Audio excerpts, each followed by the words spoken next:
So guys, जैसा कि हमने पिछले एपिसोड में देखा कि तीनों एल्डर ने मिलकर एशियन वॉर स्पीड का खात्मा कर दिया था और उनके शिप को भी बर्बाद कर दिया। एक सोल पावर इमोर्टल सीड बाहर आया था जिसे सभी पाना चाहते थे, पर शियाओ ने सील की मदद से उसे हासिल कर लिया। अब वो सभी आगे बढ़ने लगे, पर उनके सामने नेदर वर्ल्ड का एक रॉयल प्रिजनर आ गया था जो उनका रास्ता रोक रहा था, पर एल्डर ने अपनी पावर से उसे खत्म कर दिया। उन सभी को एशियन सन ट्री नजर आने लगा जो जल्दी ट्रांसफॉर्मेशन स्टेज से गुजरकर वर्ल्ड ट्री बनने वाला था, इसीलिए वो उपयुक्त जगह की तलाश में वहां से जाने लगा। एल्डर ने भी उसका पीछा किया और वो सभी लैंड ऑफ 5 एलिमेंट स्पेस में पहुंच गए थे, जहां कई सारी अपॉर्चुनिटी मौजूद थी जिससे वो पावरफुल बन सकते थे और वहां उन्हें कई सारे इमोर्टल सीड भी मिल सकते हैं, इसीलिए सभी उन्हें ढूंढने लग गए थे। बियान यू और जुआन कुन को सीड मिल चुका था, पर वांगशी इस बात से बिल्कुल भी खुश नहीं थी। फिर यूचन किंगी का पीछा कर रही होती है और वो सोचती है कि इस किंगी के पास पहले से ही वो एशियन मून फ्लेम मौजूद है, इसीलिए मैं इसे और मौके नहीं लेने दे सकती, वरना ये मुझसे भी पावरफुल बन जाएगी और मेरे लिए खतरे पैदा करेगी। यही वजह थी कि वो उसका पीछा कर रही थी। शियाओ भी जानता था कि वो उसके लिए खतरे पैदा कर सकती है, वो अपनी वाइफ को कैसे कुछ होने दे सकता था।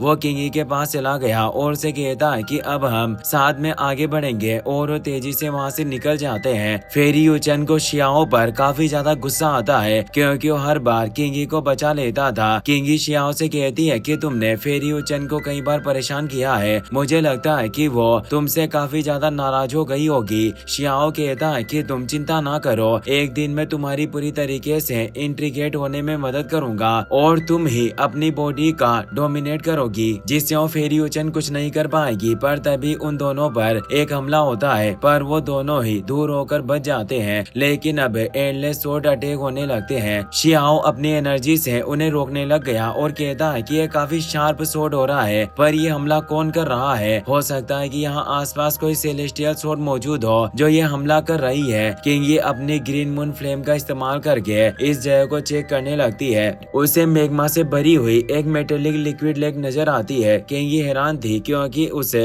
लेक का टेम्परेचर काफी हाई था और वो सोचती है कि अगर यहाँ मेटल एट्रीब्यूट वाला कोई इमोर्टल सीड मौजूद होता है तो वो यहाँ लाखों सालों से इस लेक के द्वारा नरिश हो रहा होगा। निश्चित रूप से वो सीड काफी ज्यादा असाधारण होगा। लेक के अंदर मौजूद एक कोल्ड्रोन में उसे मेटल एट्रीब्यूट सीड भी नजर आ जाता है। शियाओ उसे हासिल करना चाहता था, इसीलिए वो किंगी को अपने पीछे आने को बोलता है। दोनों उस लेक के ऊपर आ जाते हैं, पर तभी लेक के अंदर से कई सारे स्पीड बॉडी निकलकर उन पर हमला करने आने लगती है। शियाओ परेशान हुआ। किंगी कहती है कि हमें केयरफुल रहना होगा और वो दोनों उन गार्डियन के हमलों से बचने लगते हैं। किंगी बताती है कि मोटल सीड जितना ज्यादा मूल्यवान होता है उतने ही ज्यादा मजबूत गार्डियन स्पीड उसकी हिफाजत करते हैं। वो सभी स्पीड तेजी से उन पर हमला करने के लिए बढ़ रही थी। शियाओ अब अपने डालो इमोर्टल स्वॉर्ड को बाहर निकाल लेता है और एक फियर्स स्लेश से उन सभी गार्डियन स्पीड को खत्म कर देता है, पर वो सिर्फ मेटल एसेंस से बनी हुई गार्डियन स्पीड थी जो खत्म नहीं हो सकती थी और वो वापस से गार्डियन का शेप ले रहे थे। किंगी उसे बताती है कि ये मेटल मदर एनर्जी के मैनिफेस्टेशन से बनी हुई गार्डियन स्पिरिट है, तुम चाहकर भी इन्हें पूरी तरीके से खत्म नहीं कर सकते। वो गार्डियन स्पिरिट गुस्से में उन पर वापस से हमला करने के लिए आने लगती है। शियाओ कहता है कि अगर मैं इन्हें मार नहीं सकता तो मैं यहाँ मौजूद उस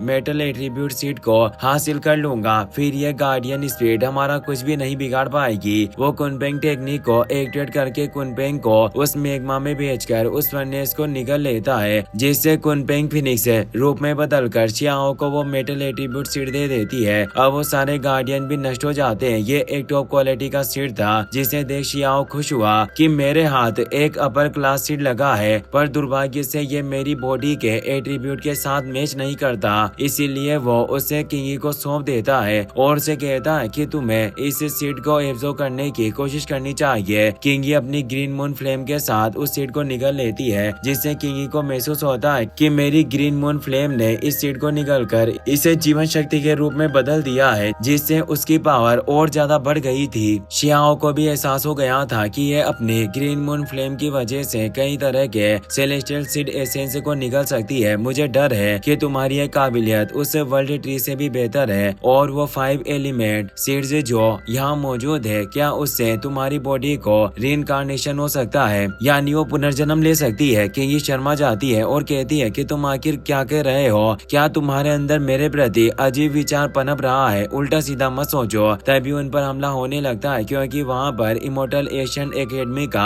प्रैक्टिशनर वो ताई आ गया था। वो कहता है कि इमोर्टल फेरी वाकई तुम काफी ज्यादा खूबसूरत हो, फिर भी तुम इस फियर से विष्ट के साथ क्यों खेल रही हो? बेहतर होगा कि तुम मेरे पास आ जाओ, मैं तुम्हें सारे सांसारिक सुख दूंगा। शियाओ किंगी को प्रोटेक्ट करने के लिए आगे आ जाता है और अपने कुनपेंग विंग्स को एक्टिवेट कर लेता है। शियाओ से कहता है, कुत्ते क्या तू अंधा हो गया है? वो उसके अटैक से बच जाता है और मुस्कुराते हुए कहता है कि तुम सिर्फ डिवाइन ट्रेजर टेक्निक के भरोसे मुझ पर हमला कर रहे हो, असलियत में तुम्हारे अंदर कोई पावर नहीं है। सेकंड एल्डर को भी इमोर्टल एकेडमी के ओरा का एहसास हो गया था। तीनों एल्डर समझ गए थे कि वो कमीने जरूर कोई प्रॉब्लम क्रिएट करेंगे, इसीलिए वो अपनी शिप को लेकर तेजी से आगे बढ़ने लग जाते हैं। वो ताई शियाओ से कहता है कि तुम्हारी ये गर्लफ्रेंड काफी हसीन है, इसे मुझे दे दो, इसके बदले में तुम इमोर्टल एकेडमी के किसी भी डिसेबल को चुन सकते हो। मेरा ये ऑफर तुम्हारे लिए एक सम्मान की तरह है। शियाओ गुस्से में कहता है कि नीच प्राणी, आज मैं तुम्हें एक लेसन दूंगा जिससे तुम लड़कियों की इज्जत करोगे और एक बेहतर इंसान बन पाओगे। वो एक एरो से उस पर हमला करता है, पर वो ताई ने अपने अटैक से उसके हमले को रोकने की कोशिश की, पर वो कामयाब नहीं होता। इसीलिए वो अपने बचाव के लिए डिवाइन आर्मर को एक्टिवेट कर लेता है, पर इससे भी वो बच नहीं पाता क्योंकि शियाओ की बराबरी कोई एरा गेरा कैसन कर पाएगा बबुआ। वो घायल होकर दूर गिर रहा था और उसका डिवाइन आर्मर भी उसकी बॉडी से अलग हो गया था। वो टकराते हुए काफी दूर जाकर गिरता है। लिटिल हेवनली किंग आर्मर को शियाओ अपने पास रख लेता है और उसे कहता है कि तुम अपने इस कमजोर शरीर को देखो, तुम्हें एहसास हो गया होगा कि तुम्हारी बॉडी पर जो इमोर्टल एनर्जी नजर आ रही थी वो नकली है। और वो तेजी से उसके चेस्ट पर पैर रख लेता है और अंतहीन पीड़ा का एहसास करवाने लगता है। वो ताई कहता है कि जल्दी से मुझे वो आर्मर लौटा दो, वरना यंग हेवनली किंग तुम्हें माफ नहीं करेगा। शियाओ उसे छोड़ देता है और कहता है कि भले ही आज यहाँ पर हेवनली किंग खुद ही चलकर क्यों ना आ जाए, वो भी मेरा कुछ नहीं बिगाड़ सकता। शियाओ ने उसे इस तरह फेंका था कि वो सीधे इमोर्टल एशियन एकेडमी के शिप पर जाकर गिरता है। इमोर्टल एकेडमी डिसेबल गुस्से में कहते हैं कि यह लड़का अज्ञानी मूर्ख है जो हमारे इमोर्टल एकेडमी के डिसेबल को घायल करने की हिम्मत कर रहा है, क्योंकि यह लड़का फेमस होने के लिए हमारे साथ फाइट करना चाहता है। जो तुमने हमारी इमोर्टल एकेडमी को चुना, जल्दी से young heavenly king battle armour को वापस लौटा दो। शियाओ उनके सामने अकेला ही खड़ा था, अकेला ही वो उन सब पर भारी था। वो कहता है कि आखिर तुम्हारी इमोर्टल एकेडमी की कौन परवाह करता है, तुम तो सिर्फ भौंकने वाले कुत्ते हो। वो सभी गुस्से में शियाओ पर हमला करने आते हैं। तीनों एल्डर भी वहाँ पहुँच गए थे। वांगशी बियान्यू भी शिप पर आ जाती है। बियान्यू कहती है कि क्या हमें इस फाइट को रोकना चाहिए? थर्ड एल्डर कहते हैं कि कोई जरूरी नहीं है, हमें देखने दो कि इन इमोर्टल एशियन एकेडमी के डिसेबल में कितना दम है। शियाओ अपनी कुनपेंग थंडर और विलो वाइन की पावर से उन सभी डिसेबल को एक साथ ही घायल कर देता है। साथ ही वो imitation of pass and chaos slash को भी एक्टिवेट कर लेता है, जिसे उसने केओस एनर्जी की मदद से बनाया था। ये टेक्निक बिल्कुल वांग फैमिली की पैसिफिक रिबेलियन टेक्निक है जैसी थी। शियाओ एक झटके में ही कई सारे इमोर्टल एशियन डिसेबल को मार डालता है। बियान्यू वांगशी को चढ़ाने के लिए कहती है कि तुम्हारी ये पैसिफिक रिबेलियन टेक्निक काफी ज्यादा सीक्रेट टेक्निक है, पर यंग ब्रदर वांग ने इसे आसानी से सीख लिया, शायद तुम्हारी फाइट से उसे काफी फायदा हुआ। वांगशी सोचती है कि मैंने इसके साथ फाइट में इस टेक्निक को सिर्फ एक बार इस्तेमाल किया था और इसने मेरी टेक्निक की नकल कर ली। वास्तव में ये काफी ज्यादा टैलेंटेड है। ये अकेला ही पूरी इमोर्टल एशियन एकेडमी के खिलाफ लड़ रहा है। पूरे इमोर्टल एशियन एकेडमी के स्टूडेंट डर गए थे। शियाओ के हमले इतने तेज थे कि वो इमोर्टल एशियन एकेडमी की पूरी शिप को ही तबाह कर सकते थे। इसीलिए एल्डर जिंग एक प्रोटेक्शन बैरियर को एक्टिवेट करके उन हमलों को रोक लेता है और वो आगे आकर कहता है, आखिर वो कौन है जो हमारी इमोर्टल एकेडमी की शिप पर हमला कर रहा है? वो शियाओ पर हमला करते हैं, पर थ्री एल्डर ने अपनी एनर्जी से शियाओ को प्रोटेक्ट कर लिया था। एल्डर कहते हैं कि सिर्फ दोनों एकेडमी के डिसेबल लड़ रहे हैं, तो तुम एक सीनियर होते हुए बीच में क्यों पड़ रहे हो? अब शियाओ के साथ जुआन कुन और बियान्यू भी आ जाते हैं। तो वो एल्डर कहता है कि अब पता चला कि ये तुम तियाशियन एकेडमी के लोग हो। यंग हेवनली किंग हमारी एकेडमी का को डिसेबल है जो पहले से ही वर्चुअल दाओ रियल्म में पहुंच गया है, जिसके पास इनविजिबल पावर है। इसलिए मैं चाहता हूँ कि तुम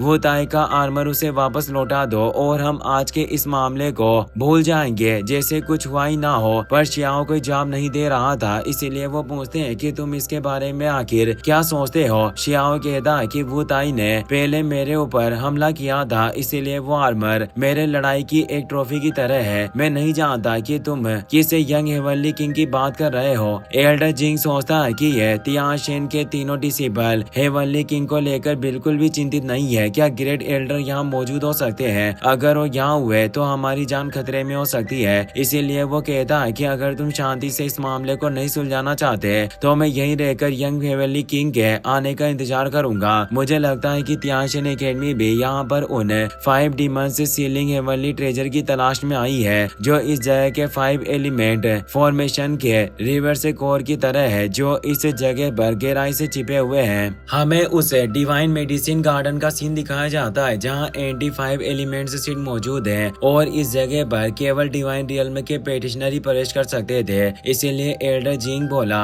मैं चाहता हूँ कि हमारे दोनों एकेडमी के डिसेबल उन 5 डीमन सीलिंग हेवनली ट्रेजर को प्राप्त करने के लिए कॉम्पीट करें। दोनों एकेडमी के डिसेबल अपनी अपनी एबिलिटी से ही उन सीट को हासिल करने की कोशिश करेंगे। जो ज्यादा सीट हासिल करेगा वो जीत जाएगा। आखिर तुम इस बारे में क्या सोचते हो? सेकंड एल्डर भी इस कंपटीशन के लिए मान जाते हैं और सोचते हैं कि जब तक हुआंग यहाँ है तो हम में से हर कोई जानता है कि वो मौके का फायदा उठाने में कितना माहिर है। वो उन सीड को जरूर हासिल करेगा। हमें पहले रेयर हर्ब सोल इंडूसिंग लोटस को दिखाया जाता है जो किसी की भी सोल को रीबॉर्न करने की काबिलियत रखता था।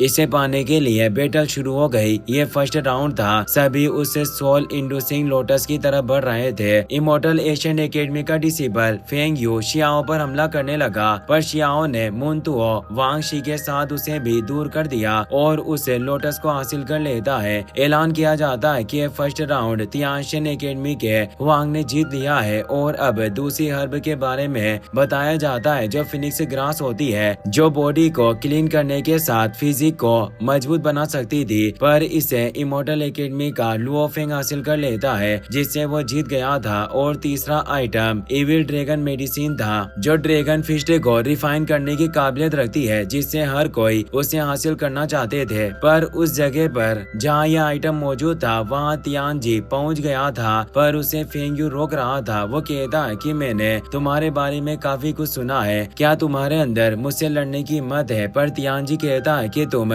मुझसे लड़ने के योग्य नहीं हो और वो तेजी से आगे बढ़ गया। वो इविल ड्रैगन मेडिसिन को हासिल करने वाला था, पर तभी इमोर्टल एशियन एकेडमी का एक डिसेबल उस पर हमला करने लगता है, पर शियाओ पीछे से आकर उसे बचा लेता है जिससे थर्ड राउंड तियानशेन एकेडमी ने जीत लिया था। तियानजी शियाओ को मदद के लिए थैंक्स कहता है। शियाओ कहता है कि मैं बस बुली करने वाले लोगों से नफरत करता हूँ। चौथा बाजेन जिंग लिविंग मेडिसिन बिस्ट था जिसे किंगी ने ढूंढ लिया था और वो उसके पीछे होती है, पर उसके पीछे इमोर्टल एशियन एकेडमी के डिसेबल पड़ गए थे जिनमें से एक मेंगडू होता है जो अपने साथी से बोलता है कि इस तियानशेन एकेडमी के लोगों ने पहले ही 2 ट्रेजर हासिल कर लिए हैं, अब हम इन्हें दोबारा सफल होने नहीं दे सकते। और वो सोचने लगा कि अगर मैं इस लड़की को पकड़ लूं तो लड़का वांग मेरे सामने कभी एरोगेंट होने की हिम्मत नहीं करेगा और वो किंगी पर हमला करता है। पर किंगी अपनी ग्रीन मून फ्लेम को एक्टिवेट कर लेती है जिससे एक तेज ब्लास्ट के साथ मेंगडू की बॉडी जलने लगती है। वो कहता है कि यह तो एशियन रिकॉर्ड में मौजूद ग्रीन मून फ्लेम है, फिर आखिर ये इस लड़की के पास कैसे हो सकती है? तभी शियाओ भी वहां आकर उसे जोर से हिट करता है। शियाओ कहता है कि तय हुआ था कि हम सही तरीके से